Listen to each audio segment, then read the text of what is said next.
Assalamualaikum guys, I am Neha Barkat and I am a student of Pharmacy in Lahore College for Women University. Welcome to my YouTube channel at Martian pharmacy. I hope कि आप सब लोग ठीक होंगे। जैसे कि आप लोगों को पता है कि मैंने डायूरेटिक्स का टॉपिक जो स्टार्ट किया हुआ है, इससे पहले वाली वीडियोस में हम लोगों ने अपना यूनिट सिस्टम जो है वो कंप्लीट किया है, और फिर हम लोगों ने उससे बाद जो वीडियो थी उसमें हम लोगों ने डायूरेटिक्स का इंट्रोडक्शन पढ़ा है, और साथ में हम लोगों ने उसकी जो डिफरेंट जो क्लासेस हैं वो देखी हैं। तो आज का जो टॉपिक है इसमें हम लोग जो फर्स्ट क्लास ऑफ डायूरेटिक्स है जो कि प्रॉक्सिमल कन्वर्टेड ट्यूब्यूल पे एक्ट करते हैं, उनके बारे में हम लोग जो डिटेल में देखेंगे। अब उसको स्टडी करने से पहले हम लोग यहाँ पे मैं थोड़ा सा रिवाइज़ कर दूँ कि हमारे पास डायूरेटिक्स क्या होते हैं, ताकि जो लोग पहली दफ़ा वीडियो देख रहे हैं उनको डायूरेटिक्स के बारे में थोड़ा सा आइडिया हो जाए। डायूरेटिक्स हमारे पास ऐसे सब्सटेंसेस होते हैं, ऐसे एजेंट्स होते हैं जो कि बॉडी में जो यूरिन की प्रोडक्शन है या वाटर एलिमिनेशन है, या जो कि वाटर की प्रोडक्शन हो रही है बॉडी में किडनी की वजह से, किडनी जो करवा रही है उसको हम लोग डायूरेटिक्स जो कहते हैं। ऐसे एजेंट्स जो होते हैं जो कि एलिमिनेशन जो है वाटर का, और उसके साथ साथ कुछ इलेक्ट्रोलाइट जैसे कि सोडियम आ जाता है, बाइकार्बोनेट्स आ जाते हैं, उसमें एक्स्ट्रा जो पोटाशियम वगैरह, क्लोराइड वगैरह जो है ये इलेक्ट्रोलाइट्स आ जाते हैं, इनका एलिमिनेशन भी बॉडी से हो जाता है। इन एजेंट्स को जो डायूरेटिक्स जो कह सकते हैं, ठीक है। यानी सिंपली अगर आप ऐसे सब्सटेंसेस जो कि यूरिन की प्रोडक्शन को इंक्रीज़ करते हैं उसको डायूरेटिक्स कहा जाता है। फिर हम लोगों ने इसके डिफरेंट जो है वो फंक्शन देते हैं कि बेसिकली ये जो है ना फर्स्ट लाइन ऑफ थेरेपी जो होती है हाइपरटेंशन के लिए, उसके लिए यूज़ करते हैं। नेक्स्ट हम लोग चलते हैं कि हमारे पास प्रॉक्सिमल कन्वर्टेड ट्यूब्यूल के ऊपर एक्ट करने वाले कौन से डायूरेटिक्स है। अब ये जो है इनकी क्लास जो है वो हमारे पास, जैसे कि हम लोग ने अपनी पिछली वीडियो में जो इनकी क्लासिफिकेशन की थी उसमें भी हम लोगों ने देखा था कार्बोनिक एनहाइड्रेस इनहिबिटर्स होते हैं जो कि फ़र्स्ट क्लास में इन्वॉल्व होते हैं इसके। और ये जो हमारे पास है ना डायूरेटिक्स बेसिकली एक्ट करते हैं प्रॉक्सिमल कन्वर्टेड ट्यूब्यूल पे। अब प्रॉक्सिमल कन्वर्टेड ट्यूब्यूल अगर आपने पहले वाली वीडियोस देखी थी उसमें आप लोगों ने देखा होगा कि इसका जब हम लोगों ने नेफ्रॉन का स्ट्रक्चर देखा था तो उसमें जो है जो फर्स्ट पार्ट हमारे पास होता है ना रेनल ट्यूब्यूल का फर्स्ट पार्ट, या फिर आप कह लीजिए कि नेफ्रॉन जो होती है उसका फर्स्ट पार्ट ग्लोमेरुलस से स्टार्ट हो रही है, फिर वो बोमेन कैप्सूल आता है, उसके बाद जो है वो जो पार्ट आता है that is proximal converted tubule आ जाती है। अब ये प्रॉक्सिमल कन्वर्टेड ट्यूब्यूल जो होती हैं उसमें जो एक एंजाइम पाया जाता है जिसको कार्बोनिक एनहाइड्रेस कहा जाता है। ये यहाँ पर भी पाया जाता है प्रॉक्सिमल कन्वर्टेड ट्यूब्यूल में, और भी नेफ्रॉन के डिफरेंट पार्ट्स में जो वो पाया जाता है। बेसिकली जो है ना हम लोग देखेंगे कि इसका जो फंक्शन जो वो क्या होता है वो भी हम लोग इस वीडियो में देखेंगे। हम लोग जो है ना जो डायूरेटिक्स जो वो यूज़ करते हैं उसमें जो है ना ये डायूरेटिक्स जो होते हैं इन कार्बोनिक एनहाइड्रेस को इनहिबिट कर देते हैं। अब इसको जो है ना इसका फंक्शन या इसके बारे में देखने से पहले हम जो है ना इसके पूरे बेसिक पॉइंट जो है ना वो देखते हैं कि ये वाली जो हमारे पास डायूरेटिक्स था फर्स्ट ऑफ ऑल ये डिस्कवर हुआ था इन 1937 में, और ये प्रोटोटिपिकल ड्रग है, और ये कार्बोनिक एनहाइड्रेस जो होता है उस इनहिबिट करता है पीसीटी यानी प्रॉक्सिमल कन्वर्टेड ट्यूब्यूल पे एक्ट करके इस एंजाइम को इनहिबिट करेंगी हमारी ये ड्रग्स। और ये इस इनहिबिटर, ये वाला इनहिबिटर जो होते हैं ना या ये ड्रग जो है वो अब कह लीजिए कम यूज़ होते हैं, रेयरली यूज़ होती हैं, क्योंकि ये 1937 में जब डिस्कवर हुई थी उसके बाद जो बहुत सारी और जो है ना डायूरेटिक्स जो डिस्कवर हो चुके हैं जो कि इस्तेमाल किए जाते हैं। ये भी इस्तेमाल होते हैं लेकिन उनके कंपैरिजन में जो वो थोड़े जो कम ये यूज़ होते हैं। इसमें जो है वो इसकी जो एग्जांपल आ जाती है दैट इज़ एसिटाजोलामाइड और मेथाजोलामाइड्स आते हैं। अब नेक्स्ट इनकी, जैसे मैंने आप लोगों को जो है पहले बताया था अपनी पहले वाली जो डायूरेटिक्स के इंट्रोडक्शन में कि हम लोग जितनी भी इंट्रोडक्शन इसका जो है वो हम लोग देखेंगे ना, जितनी भी ड्रग्स देखेंगे, जितनी भी डायूरेटिक्स देखेंगे, उसका जो एक कॉमन लेआउट के ऊपर ही जो है वो सारी बेस करेंगी कि आपने पहले जो है वो उसका इंट्रोडक्शन बताना है, और फिर उसके बाद जो आप उसकी फार्माकोकाइनेटिक्स बताएंगे ये, और फिर आप जो फार्माकोडायनामिक्स पे आएंगे, और उसके बाद जो है वो हम लोग इसके क्लिनिकल यूजेस, और फिर हम लोग इसके साइड इफ़ेक्ट्स देखेंगे। तो यहाँ पर फार्माकोकाइनेटिक्स की जो है वो बात आ जाती है। तो जैसे मैंने पहले बताया था कि फार्माकोकाइनेटिक्स जो है वो किसी भी ड्रग की जो या फार्माकोलॉजी की ये जो ऐसी ब्रांच होती है जिसमें हम किसी ड्रग के साथ जो हमारी बॉडी क्या क्या करती है, यानी कि किसी ड्रग की एब्जॉर्प्शन हमारी बॉडी में कैसे हो रही है, मेटाबॉलिज्म कैसे हो रही है, फिर एक्सक्रीशन कैसे हो रही है, कितनी हम लोग उसकी डोजेज ले सकते हैं, वो सारी चीज़ें जो है वो हम इस फार्माकोकाइनेटिक्स में जो देखते हैं। तो ये जो हमारे पास ड्रग है कार्बोनिक एनहाइड्रेस इनहिबिटर जिसको एसिटाजोलामाइड कह रहे हैं वो ओरली एब्जॉर्ब की जा सकती है, ठीक है। अगर आप जो वो ओरल कैविटी के थ्रू ले रहे हैं वो स्टमक में जाएगी, फिर स्मॉल इंटेस्टाइन में जाकर उसकी जो एब्जॉर्प्शन हो सकती है। और ये मैक्सिमम इफेक्ट जो है यानी कि अपना इसका जो मिनी इफेक्ट जो है ना तकरीबन 30 मिनट खाने के बाद ही आपको इसका असर जो है वो नज़र आ जाएगा कि वो यूरिन की जो प्रोडक्शन जो है वो इंक्रीज़ कर देगी। और मैक्सिमम अपना इफेक्ट जो है ना के लिए 2 घंटे तक जो है ना इसका मैक्सिमम असर होता है। उसका ड्यूरेशन जो है यानी कि कितनी देर तक जो आपकी बॉडी में रहेगी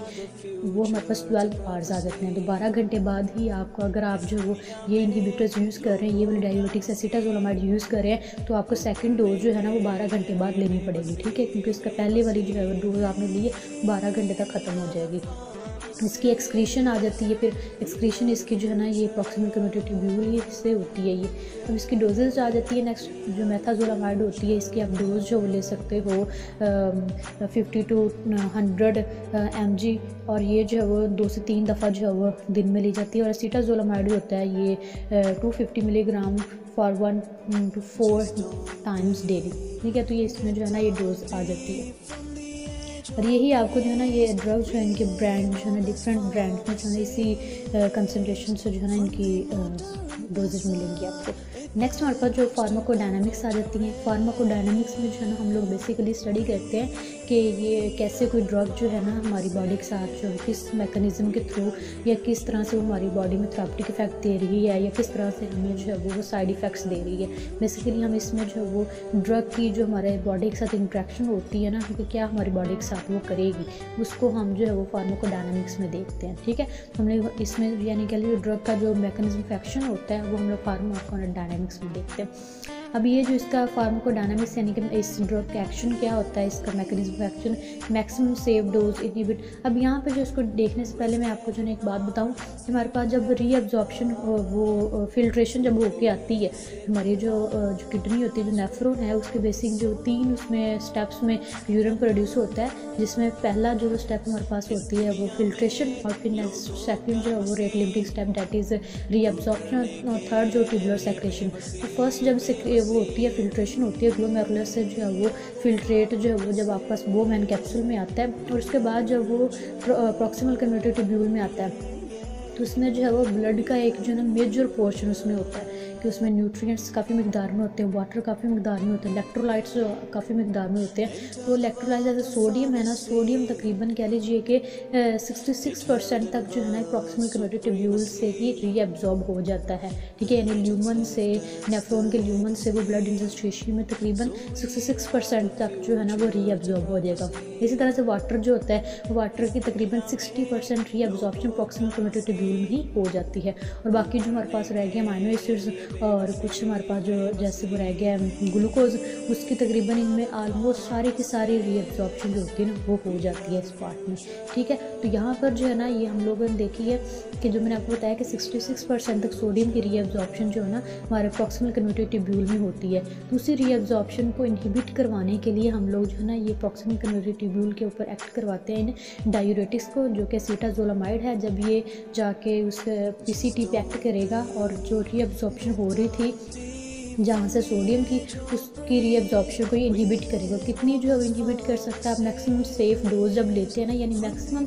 डोज लें एसिटाजोलामाइड की लेकिन सेफ रीजन में, ठीक है। ज़्यादा भी अगर आप डोज लेते हैं हम लोग देखते हैं कि नेक्स्ट जो है ना वो साइड इफ़ेक्ट जो इसके क्या क्या होते हैं। तो एक मैक्सिमम लेनी है लेकिन सेफ डोज के अंदर रहते हुए, तो वो 85% जो रीअब्जॉर्प्शन होती है ना उसको ये इनहिबिट कर देती है, ठीक है। 85% तक रीअब्जॉर्प्शन इनहिबिट करेगी। और ये तकरीबन जो रीअब्जॉर्प्शन किडनी में हो रही है उस सारी का जो है ना 45% जो है ना उसको इनहिबिट कर देती हैं ये ड्रग्स। और inhibit reabsorption bicarbonate ion the blood, ये इसकी जो मेन इसकी हम लोग इसको इस सारे मैकेनिज्म को जो देखने से हम जो है ना इसकी ये देखते हैं। ये देखिए ये इसका मैकेनिज्म ऑफ एक्शन है। अब यहाँ पे जो है ना आपको हम लोग पहले नॉर्मल फिजियोलॉजी देखते हैं, फिर बाद में हम लोग जो है ना देखते हैं कैसे जो है ना ये हमारे पास कार्बोनिक एनहाइड्रेस इनहिबिटर जो किस तरह से काम करते हैं। अभी यहाँ पे जो रेड लिखा हुआ है ना कार्बोनिक एनहाइड्रेस इनहिबिटर और साथ में एरो नीचे को लगा हुआ है, साथ में माइनस लिखा हुआ है, इसको आप इग्नोर कर दें। हम लोग पहले जो सिंपल इसका मैकेनिज्म जो है ना वो देखते हैं। देखें इधर जो है ना, जो येलो वाली साइड है ये आपके पास ल्यूमन है यूरिन का, जहाँ पे यूरिन आ रहा है, और ल्यूमन है ये हमारे पास उसका आपकी नेफ्रॉन का प्रॉक्सिमल कम्युनिटी ट्यूब्यूल है ये। और ये जो आपको सेल नज़र आ रहा है वाइट सा, ये प्रॉक्सिमल कम्युनिटी ट्यूब्यूल का सेल है। और उसके जो है बिल्कुल राइट साइड पे आपको जो है वो ब्लड वेस्कुलेटरल जो वो नज़र आ रहा है। अब यहाँ पे जो है आप देखें कि आप बिल्कुल जो लेफ़्ट साइड पे यहाँ पे जो येलो वाला पोर्शन है उसमें ये वाटर और कार्बन डाइऑक्साइड, वाटर और कार्बन डाइऑक्साइड जहाँ पे पॉजिटिव लिखा हुआ है उसके बिल्कुल नीचे वाटर और कार्बन डाइऑक्साइड जो है ना डिफ्यूज़ होकर जो है ना ल्यूमन वाली साइड से ये प्रॉक्सिमल कम्युनिटी ट्यूब्यूल में आते हैं। और जैसे प्रॉक्सिमल कम्युनिटी ट्यूब्यूल में आएंगे वहाँ पर आकर ये कह लीजिए कि कार्बोनिक एनहाइड्रेस की मौजूदगी में वाटर और कार्बन डाइऑक्साइड मिलके ये कार्बोनिक एसिड बना देते हैं। ठीक है, ये कार्बोनिक एनहाइड्रेस एंजाइम होता है ना, इसका बेसिक फंक्शन यही होता है हमारी प्रॉक्सिमल कम्युनिटी ट्यूब्यूल में, ये वाटर की और कार्बन डाइऑक्साइड को जो कंबाइन करके कार्बोनिक एसिड बनाता है। अब नेक्स्ट जो कार्बोनिक एसिड जो है ना ये टूटेगा बाइकार्बोनेट में और साथ में हाइड्रोजन में। अब ये बाइकार्बोनेट आपको ब्लू कलर में नज़र आ रहा है, ये ब्लड में चला जाएगा राइट साइड पे। ठीक है, और उसके साथ जो है ना जब ये इधर को जाएगा ना तो साथ ही जो है ना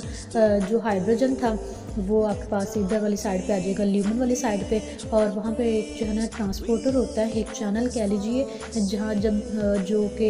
हाइड्रोजन को अगर पुश कर रहा है ल्यूमन की तरफ तो वहाँ से सोडियम जो है ना वो प्रॉक्सिमल कम्युनिटी ट्यूब्यूल में आ रहा है। तो यही सोडियम जो प्रॉक्सिमल कम्युनिटी ट्यूब्यूल में आता है, तो ये आप नीचे देखें जहाँ पे ATP लिखा हुआ है इस सेल के नीचे पर्पल कलर में, तो ये सोडियम यहाँ पर आने के बाद ये सीधा जो है ब्लड में चला जाएगा, ब्लड में जाएगा। अब आप देखें कि ब्लड में पहले ही जो है वो इधर से आपके पास बाइकार्बोनेट गए थे और अब ये सोडियम भी चला गया। अब ये सोडियम और बाइकार्बोनेट मिलकर जो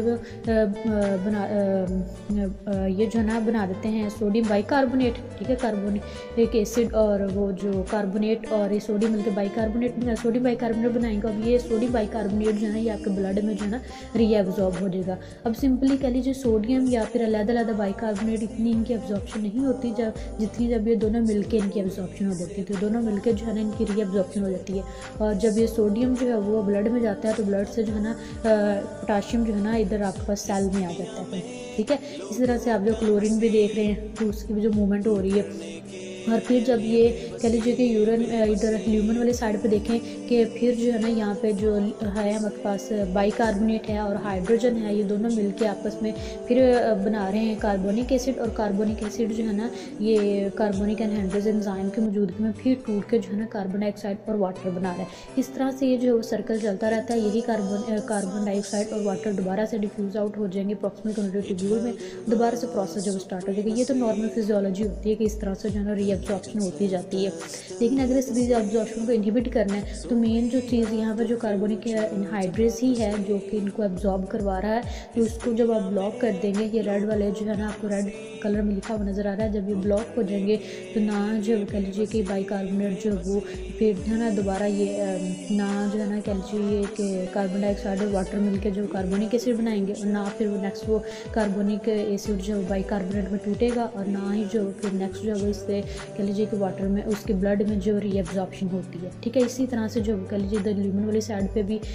ये कार्बन डाइऑक्साइड बाइकार्बोनेट और हाइड्रोजन जो है ना आपस में मिलके कह लीजिए कि बाइकार्बोनेट जो है वो बाइकार्बोनिक एसिड नहीं बनाएंगे, और ये सोडियम और बाइकार्बोनेट जो है ना ये एक लार्ज अमाउंट वाटर के साथ जो है ना ये बॉडी से एक्सक्रीट हो जाएंगे। ठीक है, क्योंकि जब उनका रिएक्शन ही नहीं आपस में हो रहा, उनकी रीअब्जॉर्प्शन ही नहीं हो रही, वो जो वो रीअब्जॉर्ब होने की बजाय ना ये ल्यूमन में जो है ना एक्सक्रीट हो जाए। ठीक है, तो ये इसकी जो है नॉर्मल फिजियोलॉजी होती है। इस साइड पे आप जो है ना राइट साइड पे देख सकते हैं कि ऊपर भी एक छोटी सी जो पिक बनी हुई है, एक स्ट्रक्चर बना हुआ है जिसमें जो है ना ये आपको नेफ्रॉन का एक जो है कॉमन सा स्ट्रक्चर दिखाया गया है कि पहला जो है ना जो यू शेप में स्ट्रक्चर है वो तकरीबन जो है ना आपके पास है बोमन कैप्सूल, उससे नेक्स्ट जिस पे कार्बोनिक इनहिबिटर जो है वो लिखा हुआ है वो आपके पास जो है प्रॉक्सिमल कम्युनिटी ट्यूब्यूल। और यहाँ से आप देख सकते हैं कि यहाँ से जो है ना ये सोडियम जो है वो रीअब्जॉर्ब नहीं हुआ बल्कि ये एक्सक्रीट हो रहा है, और इसी तरह से जाता हुआ ये लोकोफेनले से गुजरेगा और फिर जो डिस्टल कम्युनिटी ट्यूब्यूल से, और फिर जब ये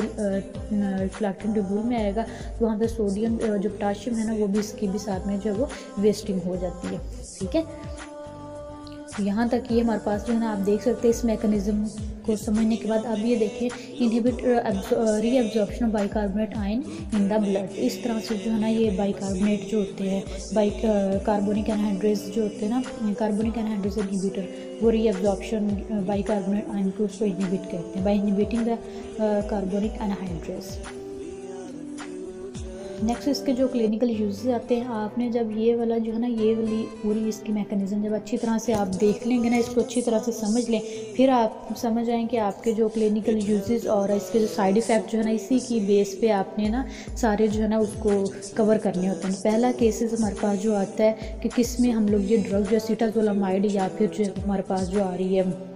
मेथाज़ोलामाइड, किन केसेस में हम यूज़ करते हैं। पहला केस हमारे पास जो ग्लूकोमा आ रहा है। अब ये ग्लूकोमा जो है ना आई की एक प्रॉब्लम होती है, एक डिसऑर्डर होता है जिसमें कह लीजिए कि इंट्राओकुलर प्रेशर। अब इसको समझने से पहले आप ये देखें कि हमारे पास जो सिलरी होते हैं, हमारे पास ना सिलरी बॉडीज़ होती हैं हमारी आइज़ में, जो कि कह लीजिए कि बाइकार्बोनेट आयन जो होते हैं ना उनको सेक्रीट कर देती है एक्वस ह्यूमर में। हमारी आई में जो होता है एक्वस ह्यूमर जो होता है ना उसमें ये उनको ना बाइकार्बोनेट आयन को सेक्रीट कर देगी। जब ये सेक्रीट होंगे तो हमारी जो आई जो होती है उसका प्रेशर, एक्वस ह्यूमर का प्रेशर बढ़ जाएगा, ठीक है, क्योंकि उसमें सल्यूट आ गया ना। अब ये जब सल्यूट आएगा तो उसका जो प्रेशर और बढ़ जाएगा, एक्वस ह्यूमर का प्रेशर, और इसी को जो इंट्राओकुलर प्रेशर कहते हैं, इंट्राओकुलर प्रेशर जो बढ़ जाएगा। अब जो है वो हम लोग इस केस में जो है ना कह लीजिए कि ये एसीटाज़ोलामाइड जो कि एसीटाज़ोलामाइड सॉरी कह रही हूँ, हमारे पास जो डायूरेटिक्स होते हैं, हम इन्हीं जो है ना कार्बोनिक एनहाइड्रेज इनहिबिटर्स जो होते हैं इनको जो लिया जाता है। जब ये आप जो है ना आँख में डालेंगे ड्रॉप वाइज में, जब ये डालेंगे तो ये क्या करेंगे, कार्बोनिक एनहाइड्रेज इनहिबिटर जो होते हैं, कार्बोनिक एनहाइड्रेज वो एंजाइम जो होता है उसको इनहिबिट करेंगे, और जिसकी वजह से ना जो बाइकार्बोनेट होते हैं जो कि पहले उसमें प्रेशर ज़्यादा कर रहे थे उसको रिमूव कर दिया जाएगा, क्योंकि इनका यही काम होता है कि इन्होंने बाइकार्बोनेट की जो रिमूव करवानी है। जब ये रिमूव करवाएंगे उनको तो वहाँ पर एक्वस ह्यूमर का प्रेशर जो कम हो जाएगा, और इसका रिजल्ट में जो इंट्राओकुलर प्रेशर जो होता है ना वो भी कम हो जाएगा। अब जो है ग्लूकोमा के लिए जो बेसिकली डायूरेटिक्स जो यूज़ किए जाते हैं, जो बेसिक ड्रग्स हैं, उनमें जो है वो डोरजोलामाइड आता है और ब्रिंजोलामाइड आते हैं, ठीक है। ये जो है ना होते हैं कार्बोनिक एनहाइड्रेज इनहिबिटर्स जो कि इसमें इस्तेमाल किए जाते हैं, ठीक है। उसके बाद जो है ना हमारे पास आ जाती है यूरिनरी अल्कलाइजेशन आ जाती है। अब ये क्या होती है, यूरिनरी अल्कलाइजेशन क्या होती है, जब आप जो है ना लेते हो बाइकार्बोनेट्स लेते हैं, तो बाइकार्बोनेट सॉरी कह रही हूँ, हमारे पास जब कार्बोनिक एनहाइड्रेज इनहिबिटर्स लिए जाते हैं वो बाइकार्बोनेट आयन की जो है वो रिलीज़ या एलिमिनेशन जो है ना वो यूरिन में ज़्यादा करवाते हैं। बाइकार्बोनेट एक बेसिक आयन है, और बेसिक अगर बेसिसिटी बढ़ती है तो उसका मतलब क्या होता है, अल्कलाइजेशन हो रही है। अब ये उसी को जो है ना यूरिन की अल्कलाइजेशन कह रहे हैं कि जब हमारे पास लेते हैं ना हम लोग ये डायूरेटिक्स, जब हम लोग लेंगे तो ये जो बेसिक उसकी पीएच होती है ना यूरिन की, दैट इज़ एसिडिक। पहले एसिडिक होती है तकरीबन 6 to 6.5 होती है, लेकिन उसके बाद जो है ना ये बेसिक कर देते हैं उसको, तकरीबन 7.5 तक जो है ना चली जाती है। और अब जो है ना इसका क्यों जो है इसको बेसिक बनाया जाता है, क्योंकि हमारी जो है ना कुछ ऐसे जो है ना क्रिस्टल्स होते हैं जिसमें जो यूरिक एसिड और सिस्टीन क्रिस्टल्स होते हैं जो कि कह लीजिए कि एसिडिक यूरिन में रिलीज़ नहीं होते, ठीक है। अगर आपकी नॉर्मल पीएच है ना, एसिडिक पीएच है 6 to 6.5, तो उसमें ये क्रिस्टल जो है ना किडनी से रिलीज़ नहीं होंगे, ठीक है। तो ये किडनी में जो डिपॉजिट होना शुरू हो जाएंगे और वहाँ पर जो स्टोन या फिर जो कुछ क्रिस्टल्स बना सकते हैं। तो इस तरह के डिसऑर्डर को ट्रीट करने के लिए जो है ना क्या किया जाता है कि यूरिन को अल्कलाइन बनाया जाता है, कि उसकी पीएच इंक्रीज़ की जाती है, और पीएच जब इंक्रीज़ होगी तो वही जो आपके पास क्रिस्टल जो थे यूरिक एसिड के या सिस्टीन क्रिस्टल जो थे वो अब जो है ना किडनी से जो है ना रिमूव होना शुरू हो जाएंगे, कि वो उनकी सॉल्युबिलिटी इंक्रीज़ हो जाएगी बेसिक यूरिन में, और फिर वो सॉल्युबल होकर जो है ना यूरिन के थ्रू बाहर मूव कर जाएंगे। उनकी बेसिक डिमांड यही थी कि जो यूरिन को अल्कलाइन जो पहले किया जाए, तो इस वजह से हम लोग जो है ना ये डायूरेटिक्स जो कि इस्तेमाल करते हैं, जो कि यूरिन की अल्कलाइजेशन करते हैं। नेक्स्ट हमारे पास जो मेटाबॉलिक एल्कलोसिस आ जाता है। अब ये मेटाबॉलिक एल्कलोसिस जो होती है, अब मेटाबॉलिक हमारे पास क्या होता है, जितने भी हमारे पास बॉडी में रिएक्शंस कैटाबॉलिज्म और एनाबॉलिज्म हो रहे हैं उनको मेटाबॉलिक नॉर्मली जो देखते हैं। और एल्कलोसिस में इसमें क्या आता है, इसमें भी ना हमारी बॉडी में कह लीजिए कि जो बाइकार्बोनेट आयन होते हैं ना उनकी जो कंसंट्रेशन बढ़ जाती है। अब ये कैसे बढ़ती है, ये रिस्पायरेटरी एल्कलोसिस भी हो सकती है, जैसे कि हमें पता है कि कार्बन डाइऑक्साइड जब हम लोग अंदर इनहेल करते हैं कार्बन डाइऑक्साइड और ऑक्सीजन जो है वो ऑक्सीजन जो इनहेल करते हैं और कार्बन डाइऑक्साइड एक्सहेल करते हैं, बाहर लेकर आते हैं। अब ये जो कार्बन डाइऑक्साइड होती है ना, ये भी हमारे रिस्पिरेटरी सिस्टम में वाटर के साथ मिल जाती है और कार्बोनिक एसिड बनाती है, वो भी जो वो सेम कार्बोनिक एनहाइड्रेट्स की मौजूदगी में। और फिर ये कार्बोनिक एसिड जो दोबारा वो बाइकार्बोनेट्स में टूटता है और फिर जो है ना ये ब्लड में भी जा सकता है। अगर ब्लड में जो हो जाएगा तो उसकी वजह से हाइपर वॉल्यूम हो सकती है, ठीक है। जो होते हैं ना हार्ट फेलियर पेशेंट्स होते हैं, जो कि हार्ट पेशेंट्स होते हैं, उनमें जो है ना ये कह लीजिए कि प्रॉब्लम काज कर सकता है। इस वजह से जो है ना ये मेटाबॉलिज्म की वजह से जो एल्कलोसिस हो जाती है, जो कि बाइकार्बोनेट्स हमारे ब्लड में बढ़ जाते हैं, उनको जो है वो कम करना ज़रूरी होता है। और इस केस में जो है उनको जो कम करने के लिए, क्योंकि बेसिक इसमें रीज़न बाइकार्बोनेट आयन की वजह से, तो इसमें जो है वो कह लीजिए कि कार्बोनिक एनहाइड्रोजन इनहिबिटर्स दिए जाते हैं, सीटाजोलामाइड वगैरह लिए जाते हैं। और ये क्या करेंगे, हमारी बॉडी से जो बेसिक आयन है जो कि हैं बाइकार्बोनेट आयन, उनको रिमूव करेंगे और यूरिन जो है वो उसकी लार्ज प्रोडक्शन करेंगे, जिसकी वजह से जो है ना एक तो मेटाबॉलिक एल्कलोसिस जो वो भी कम हो जाएगी और साथ साथ जो है ना जो हाइपर वॉल्यूम हो चुका था अब वो भी जो वो कम हो जाएगा ब्लड का। उसके बाद जो एक्यूट माउंटेन सिकनेस आ जाती है। अब ये क्या होता है, इसमें जो हम देख लेते हैं कि जैसे जो है ना कुछ लोग जैसे कह लीजिए कि ऊपर की तरफ अगर जाते हैं ना किसी भी पहाड़ी के ऊपर, या फिर कह लीजिए कि ऐसा एरिया जो कि थोड़ा सी लेवल से ऊंचा होता है, उसमें है ना जैसे जैसे आपको पता ऊपर की तरफ जाए वहाँ पे ऑक्सीजन का लेवल कम होता जाता है। और जब ऑक्सीजन का लेवल कम होगा तो आपकी बॉडी में कार्बन डाइऑक्साइड जो ज़्यादा होनी शुरू हो जाती है। कार्बन डाइऑक्साइड जो जब ज़्यादा होगी तो ज़ाहिर सी बात है वही सेम ऊपर वाला प्रिंसिपल तो जब वाटर के साथ मिलेगी, कार्बोनिक एसिड जो बनाएगी और उसके बाद जो वो बाइकार्बोनेट्स जो बनाएगी, और वो भी बाइकार्बोनेट जो होते हैं वो क्या करते हैं कि हमारी जो है ना जो ब्रेन होता है या उसमें कह लीजिए कि जो सेरेब्रोस्पाइनल फ्लूइड है, क्योंकि उसमें जो है ना जो सेंट्रल नर्वस सिस्टम होता है उसकी प्रोटेक्शन में ये एक फ्लूइड होता है जिसको सेरेब्रोस्पाइनल फ्लूइड्स कहा जाता है। उसकी कंपोजिशन ऑलमोस्ट ब्लड प्लाज्मा की तरह ही होती है। तो अगर ब्लड प्लाज्मा में जो बाइकार्बोनेट आयन जो बढ़ रहे हैं तो आपके सेरेब्रोस्पाइनल फ्लूइड जो उसमें भी ये आयंस होते बढ़ जाते हैं। अगर ये आयंस बढ़े हैं सेरेब्रोस्पाइनल फ्लूइड में तो ज़ाहिर सी बात है उसकी पीएच इंक्रीज़ कर जाएगी, क्योंकि ये आयंस होते हैं जो बेसिक इन नेचर होते हैं, ये नेगेटिव चार्ज है इनके ऊपर। तो आपकी पीएच जो होती है ना ये ब्लड की पीएच भी और साथ ही सेरेब्रोस्पाइनल पीएच वो भी जो है ना इंक्रीज़ कर जाएगी। जब वो इंक्रीज़ करेगी तो उस केसेस में कह लीजिए कि ये एक्यूट माउंटेन सिकनेस हो जाती है कि वो वॉमिटिंग होगी और नोज़िया वगैरह जो है ना ये केसेस आ जाते हैं। तो उस प्रॉब्लम को भी ट्रीट करने के लिए जो है ना ये कार्बोनिक एनहाइड्रोजन इनहिबिटर्स दिए जाते हैं कि वो जब जैसे जो आप ओरली लेते हैं वो ब्लड में जाएंगे और ब्लड में मौजूद एक्स्ट्रा जो बाइकार्बोनेट आयंस होते हैं उनकी जो वो रिमूवल करवाएंगे और साथ ही जो है ना सेरेब्रोस्पाइनल फ्लूइड उसमें से भी उसकी रिमूवल करवाएंगे और इस तरह से उसकी पीएच जो कि पहले बढ़ी हुई थी आपको ब्लड की प्लाज्मा की या फिर जो सेरेब्रोस्पाइनल फ्लूइड की, अब वो पीएच कम हो जाएगी। लेकिन इस दफ़ा आपके यूरिन की पीएच जो बढ़ जाएगी, क्योंकि वो यूरिन में ज़्यादा ये बाइकार्बोनेट आयन एक्सक्रीट हो रहे हैं, ये बेसिक इन नेचर होते हैं। तो इस वजह से जो है ना ये आपके यूरिन की पीएच बढ़ जाएगी। तो ये तो उसके क्लिनिकल यूजेस हो गए। उसके बाद जो है ना इसके साइड इफ़ेक्ट्स आ जाते हैं, यहाँ जिसको आप टॉक्सिसिटी भी जो देख सकते हो। ये हाइपरक्लोरेमिक मेटाबॉलिक एसिडोसिस करता है। अब ये हाइपरक्लोरेमिक मेटाबॉलिक एसिडोसिस जो क्या होती है, जब ना आपके पास बाइकार्बोनेट आयन जो है ज़्यादा हो जाए, यानी कि बॉडी में से एलिमिनेट हो जाते हैं, क्योंकि इनका बेसिक फंक्शन ये जो हम लोग ड्रग यूज़ कर रहे हैं ये बाइकार्बोनेट आयन को जो है वो बॉडी से रिमूव कर रहे हैं। तो वो बेसिक इन नेचर होते हैं आयन, जब बेसिक जो है वो आपके पास जो बेसिक आयंस होते हैं वो बॉडी से निकल जाएंगे तो बाकी आपके पास एसिडिक बच जाते हैं और वो जो है मेटाबॉलिक एसिडोसिस जो वो काज करेंगे। या फिर जो वो उसके बाद जो है ना आपके पास जो नॉर्मल फिजियोलॉजी होती है उसमें तो ये होता है कि जब बाइकार्बोनेट आयन बनते हैं ना in the presence of carbonic anhydrase की मौजूदगी में, तो वही बाइकार्बोनेट जब ब्लड में जाते हैं, देखिए एब्जॉर्प्शन जब उनकी होती है तो उसके बदले में ब्लड से क्लोरीन जो होती है ना वो आपके ल्यूमन की तरफ आ जाती है। लेकिन क्योंकि यहाँ पर जो बाइकार्बोनेट आयन है उनकी तो रीअब्जॉर्प्शन हो रही नहीं रही, तो वहाँ से ब्लड से क्लोरीन भी नहीं वापस आएगी। जब क्लोरीन वापस नहीं आएगी ब्लड से ल्यूमर में तो क्लोरीन का ब्लड में लेवल ज़्यादा हो जाएगा, जिसको हाइपरक्लोरेमिया कहा जाता है। और यही जो क्लोरीन जो है फिर वहाँ पर मौजूद ब्लड में हाइड्रोजन के साथ कह लीजिए कि हाइड्रोक्लोरिक एसिड जो बनाएगी, जो कि बाद में जो है वो मेटाबॉलिक एसिडोसिस जो वो करेगी। इस तरह से हमारे पास जो है ना ये रेनल स्टोन जो होते हैं ये भी इसमें जो वो आ जाते हैं। रेनल स्टोन जो है वो कैसे बनते हैं जी, कि यहाँ पर जो है ना कैल्शियम जो होता है, अब कैल्शियम बेसिकली जो है ना इसकी एलिमिनेशन अगर होनी है किडनी से तो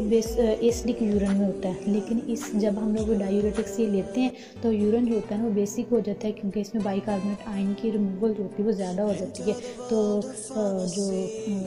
कैल्शियम के जो क्रिस्टल्स होते हैं ना वो यूरिन में रिमूव नहीं हो पाते, तो वो वहीं पे किडनी में जो है ना के लिए डिपॉजिट होना शुरू हो जाते हैं, तो वो ना वहाँ पर जो है ना किडनी स्टोन रेनल स्टोन जो होता है वो बना सकते हैं। इसी तरह से फास्फेट जो होते हैं ना फास्फोरस के, वो भी जो है ना उसमें डिपॉजिट होना शुरू हो जाता है। ठीक है, उसके बाद जो है वो हमारे पास रेनल पोटाशियम वेस्टिंग आ जाती है। तो ये हम लोगों ने इसी अपने पीछे मैकेनिज्म में देखा था कि पोटाशियम जो है ना, यहाँ से देखें आपको पोटाशियम यहाँ पर जो वेस्ट हो रहा है लेफ्ट राइट वाली साइड पर जो आपको टॉप पे पिक नज़र आ रही है, उसमें पोटाशियम जो है ना ये नाइट्रोजन के साथ जो है ना, नाइट्रोजन कह रही हूँ सॉरी, सोडियम के साथ जो है ना पोटाशियम की भी एलिमिनेशन हो रही है बॉडी से। उसके बाद जो पैराथेसिस आ जाती है। ये हमारे पास क्या होती है कि ऐसी कंडीशन होती है जिसमें आपकी फिंगर जो होती है ना वो कह लीजिए कि उसके ऊपर जो है ना इनसेंसिटिविटी हो जाती है, कि फिंगर टिप्स जो होती है ना वो आपकी सेंसिटिविटी जो होती है उसमें लॉस हो जाती है, तो उसको जैसे मर्जी जो है ना वो टच किया जाए या पिंच किया जाए तो उसमें इतनी फील नहीं होती। उसके अलावा हेडेज आ जाती है, ड्रोजीनेस, ये तो कॉमन सी जो हो जाती हैं, इसमें साइड इफ़ेक्ट्स है। उसके अलावा अगर जो है ना यही जो ड्रग्स जो है अगर एक्यूमुलेट होना शुरू हो जाए तो रेनल फेलियर भी हो सकती है। उसके अलावा क्योंकि इन जो ड्रग है ना इनके अंदर जो है असीटाजोलामाइड्स वगैरह या मिथाजोलामाइड, इनमें जो है सल्फोनामाइड रिंग्स पाया जाता है। सल्फोनामाइड रिंग जो होता है ना ये हाइपर सेंसिटिविटी भी जो है वो काज कर सकता है। तो ऐसे पेशेंट जिनमें हाइपर सेंसिटिविटी की जिनको प्रॉब्लम हो तो उनको जो है ना या ऐसी जो ड्रग्स देने से जो है ना कह लीजिए कि उससे पहले देखना पड़ता है सारी चीज़ें, और ये इनमें रैशेज़ फीवर वगैरह हो सकता है। इसके बाद कॉन्ट्राडिक्शन आ जाती हैं इसमें। तो ऐसे जो पेशेंट जिनमें जो है ना हेपेटिक सिरोसिस होता है कि वहाँ पर जो अगर अमोनिया जो होता है ना ये बेसिकली अमोनिया की वजह से ही होती है प्रॉब्लम, कि लीवर में अमोनिया जो बनता है वो कह लीजिए एलिमिनेट नहीं हो पाता यूरिन में, क्योंकि यूरिन जो बेसिक नेचर हो जाता है जब हम लोग ये वाले डायूरेटिक्स लेते हैं तो बेसिक यूरिन में जो है ना इसकी एलिमिनेशन नहीं हो पाती, तो इस वजह से जो है ना ये अमोनिया का लेवल बढ़ जाता है जिसको हाइपर अमोनिया कहा जाता है। तो जैसे मैंने आपको पहले अपनी सारी वीडियोस में स्टार्ट में बताया था कि हमारे पास जितनी भी मैंने ये स्लाइड्स जो बनाई हैं इनका मेन जो है बेसिक पॉइंट है वो basic and clinical pharmacology by Bertram G और लिपिन कॉटन से जो लिया है। यहाँ तक जो है वो हमारी ये जो पहली ड्रग जो थी डायूरेटिक्स में वो कंप्लीट हुई है। आई होप कि आप लोगों को इस बारे में थोड़ा बहुत समझ आई होगी। अब आने वाली वीडियो में हम लोग जो है वो अब जो बाकी इसकी जो क्लासेस हैं उसको हम लोग देखेंगे इंशाल्लाह। ओके, टेक केयर, अल्लाह हाफिज़।